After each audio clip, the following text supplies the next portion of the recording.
Bom dia, galera. Nós aqui de novo, né? Como sempre, professor Henrique, História.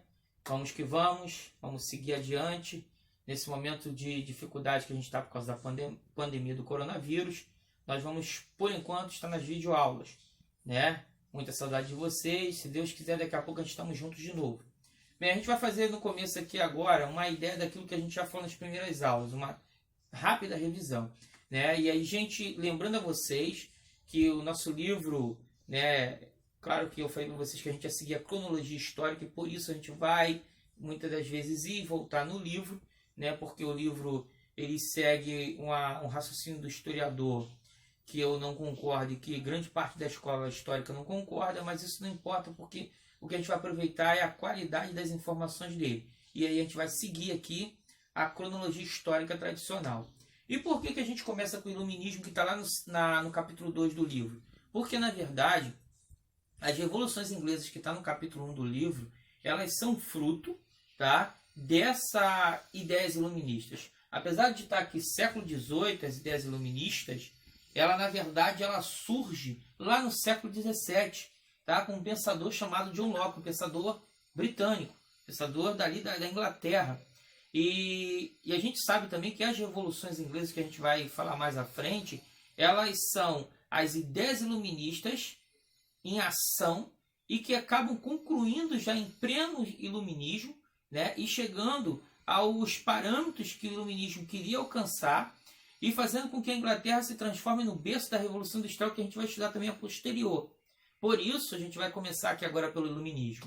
E aí, pensando nos iluministas, né? Iluminismo, ilustração, século das luzes. O que eles querem dizer com isso? É como se você iluminasse as trevas em que a sociedade europeia vivia desde a Idade Média. Havia mudança, agora não mais a sociedade feudal, agora a sociedade monárquica do rei absolutista, mas você ainda funcionava ainda uma sociedade presa a um regime tradicional. E aí está aqui a pirâmide do regime, né? Sempre abaixo do rei, né? Mas o primeiro top, o primeiro estado era o clero, a igreja, né? O segundo estado, a nobreza, os donos de terra, as grandes propriedades de terra, aqueles senhores feudais, né? A nobreza dos lordes. E aqui o terceiro estado, onde estava todo o restante, a burguesia que tinha se fortalecido na Baixa Idade Média, né? Como também fortalecido até a figura da monarquia, da formação do Estado Nacional com a figura do rei, mas essa burguesia, como todos os outros trabalhadores, até camponeses, o restante, grande massa, estava no terceiro estado. Então, esse terceiro estado, ele acabava sustentando a estrutura dos outros dois sob as suas costas. Isso vai começar a ser repensado na ideia do iluminismo. Por isso que o iluminismo, por exemplo, vai influenciar a Revolução Industrial, a Revolução Francesa, a própria Inconfidência Mineira no Brasil, né, a independência dos Estados Unidos da América e todas as outras independências americanas. Todas elas, a grande maioria, vai beber da influência do iluminismo. E aí, o que pensava o iluminismo de base? Tinha uma crítica muito grande ao poder absoluto do rei, ao poder divino do rei. O John Locke, então, era um crítico voraz, esse negócio de poder divino da monarquia, anticlericais. E isso aqui a gente tem que ter um certo cuidado, porque não é dizer que eles eram ateus, alguns deles eram até bastante religiosos, mas eles eram contra o poder da igreja, né? E principalmente contra o pensamento ficar preso somente ao que a igreja pensa, somente ao teocentrismo, né? Aquilo que a gente começou a pensar lá naquela primeira revolução do século XV para o século XVI, que a gente falou do renascimento cultural europeu, né? Em que começava a tirar do teocentrismo para o antropocentrismo, o homem. Essa parte toda tem a ver com o quê?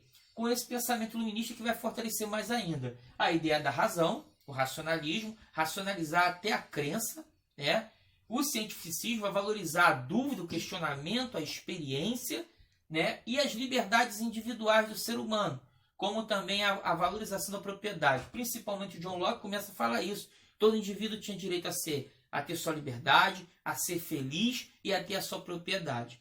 Depois de John Locke, no século XVIII, onde se fortalece de fato a ideia do iluminismo, você vai ter essas três figuras importantes, que a gente vai falar daqui a pouco mais sobre eles, o Montesquieu, o Voltaire e o Jean-Jacques Rousseau. 3 pensadores franceses de extrema importância, né, no iluminismo, e que são os maiores destaques, essa grande trindade do iluminismo francês.